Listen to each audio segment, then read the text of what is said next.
আসসালামু আলাইকুম ওয়া রাহমাতুল্লাহি ওয়া বারাকাতুহু। সম্মানিত দ্বীনী ভাই ও বন্ধুগণ, পবিত্র রমজানুল মোবারক মাসের একটি গুরুত্বপূর্ণ ফজিলতপূর্ণ রজনী হচ্ছে কদরের রজনী।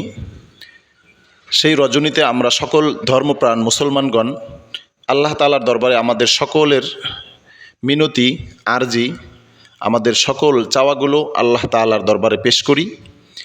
এই রজনীর অনেক ফজিলত বর্ণিত হয়েছে।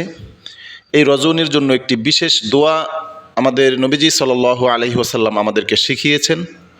দোয়াটি হচ্ছে আল্লাহুম্মা ইন্নাকা আফুউন তুহিব্বুল আফওয়া ফাফু আন্নি।